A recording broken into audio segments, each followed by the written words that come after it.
What's up, guys? Welcome back to FishOfHex. Today we're going to be doing the 1-year update on the 300-gallon reef, and in this video I'm going to break it up into two sections. The first one, we're going to do a quick rundown on all the equipment, so for those of you who are new to the channel or new to this build, you can see exactly what's going on and understand how and why I got the results that I have over the last year. Now the second part is going to be a kind of a before and after, when I added coral, kind of some of the changes and things that took place throughout the year when I completed the build, and of course what it looks like today. So with all that said, let's go ahead and get started. Okay, let's go ahead and first talk about the tank and stand, which was sponsored by CustomAquariums.com.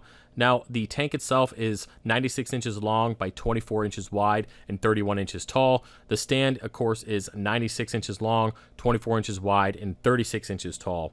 Now, when it comes to the display panels of the tank, they are made of the ultra clear glass. The back panel is, of course, painted black and drilled for their H2 overflow system, which you guys will see here in the video.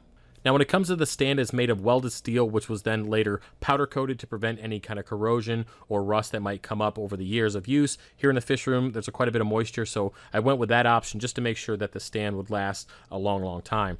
Now, when it comes to the top of the stand, it has a plywood platform which the tank sits on, and it absorbs any kind of imperfections that might be in the tank or the stand, allowing a nice, stable platform. You don't have to worry about any kind of pinch points, which would cause a crack in the tank later on.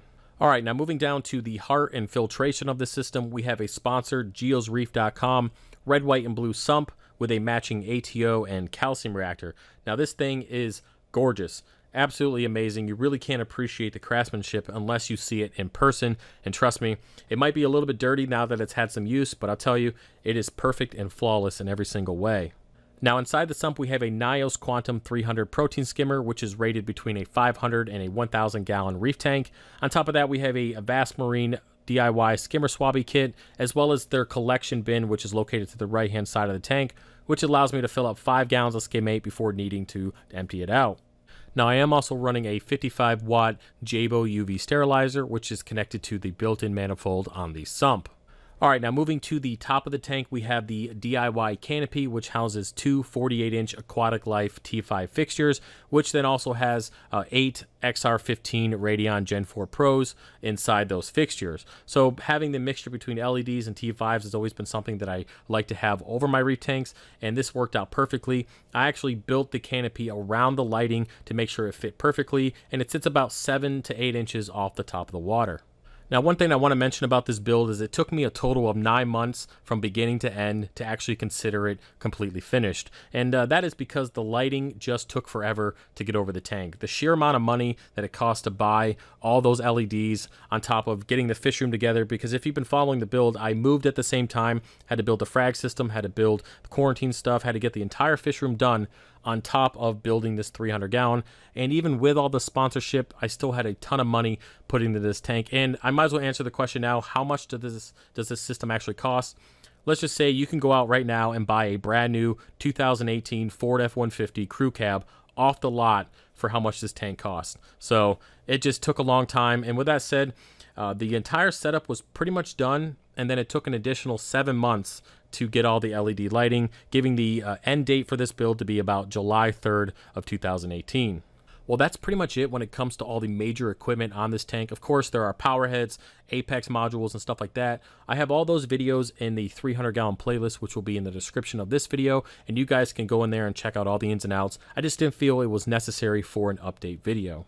Okay, with that said, let's go ahead and move on to our timeline and the before and after of how this system has progressed over the last year. Now, I went ahead and started curing the rock for this tank, which is 200 pounds of Pucani, in early August of 2017, and then that cured for 3 months until I did the aquascaping early November of 2017. Now the tank got here in September of 2017, and the sump was here in October.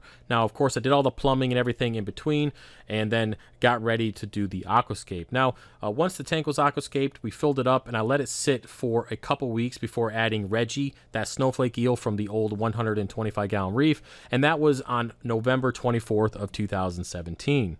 Now, for those of you wondering why you don't see Reggie in any of my videos, he actually passed away a few months later due to an illness. I really couldn't figure out what it is. He stopped eating, he turned really reddish color and just passed away. Unfortunately, he was very difficult to get out of the tank because he was sick. Towards the end, he did let me catch him, but I knew if he let me do that, it was already too late to do any kind of medication, and so unfortunately, he passed away.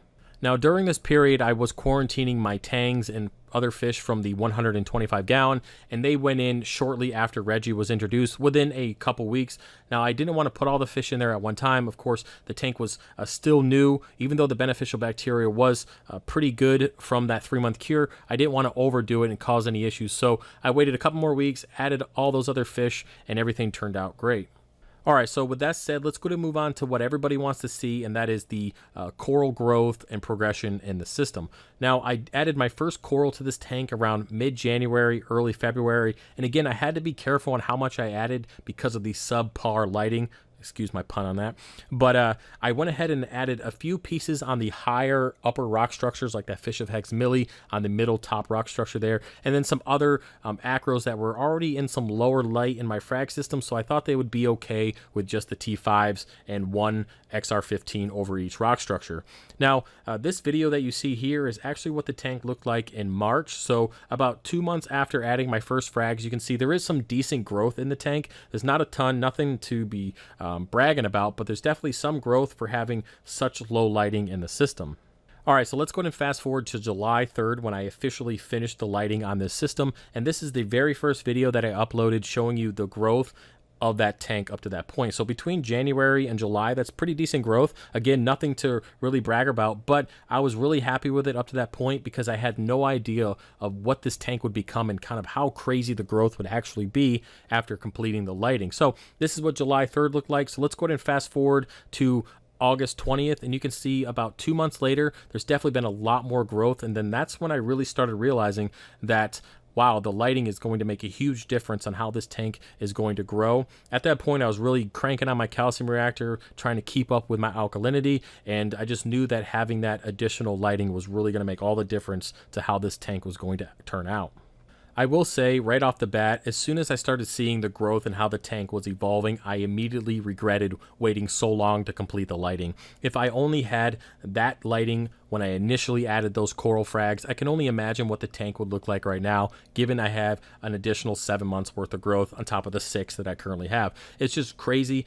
And, you know, we all live and learn, we make mistakes, and this just goes to show on my next build, which there will be another one, there will be a bigger and better build someday, that the lighting will be the very first thing that I complete during that process. Now, with that said, let's go ahead and fast forward from August 20th, 2018 to January 10th of 2019, and you guys can see the growth and the difference between the two.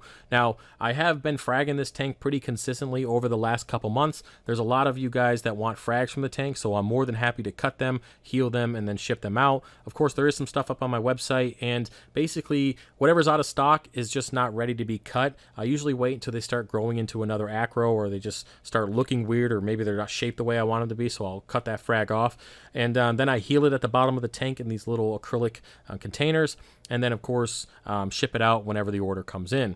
Now the growth in the tank is about as good as I can expect. I don't really know what to say other than the fact that it is amazing. I love how quickly things are growing, how quickly they get cut and healed and just continue to go on their merry way. And I'm really excited to see what this tank turns into over the next couple years. Now, I really don't know how long this system will be up for. I'm looking at about 5 years. It just depends on you know, what I'm doing with this current house and if I want to move, if I want something bigger. Now, I do plan on upgrading this tank at some point to a 10-foot long by 4-foot wide by 3-foot tall system, but we'll see kind of how we progress and really what happens here in the future. Like I said, I don't really know what I'm going to do. I'm probably going to go the same route that I did with the 125. We're going to grow it out and make content and enjoy the channel for as long as this system's up. And then once we get to the point where I'm going to move or I want to build a new tank, I'll go ahead and start fragging it, healing, selling, just like I did on the 125, and then eventually selling the entire system as is for the exception of the skimmer and the lighting. That will be going with me, but everything else will be sold. The tank, the stand, the sump, all that kind of stuff will be going when I sell this system eventually. And then, of course, all that money will go towards a new build, as well as donations and sponsorships. All that stuff will go towards a new build, and I'm hoping to do that, you know, maybe in the next 5 or 6 years, again, depending on life and, you know, what happens here. Well, guys, that's pretty much it for the video. I hope you enjoyed it, and I hope you guys could really appreciate the tank as much as I do. For those of you who actually come over and look at the system in person, you guys have already said that there's a night and day difference between the quality on the video and what it looks like in person. I just wish that every one of you could come actually look at it and enjoy it for what it is instead of just having to see it through the screen. But that's not reality. We know that's not going to be able to happen. But either way, I hope you guys enjoyed the video. If you have any questions about this setup, please put it in the comment section. If you want to buy any coral from this tank, definitely check out FishOfHex.com, and I'll see you guys later. Peace.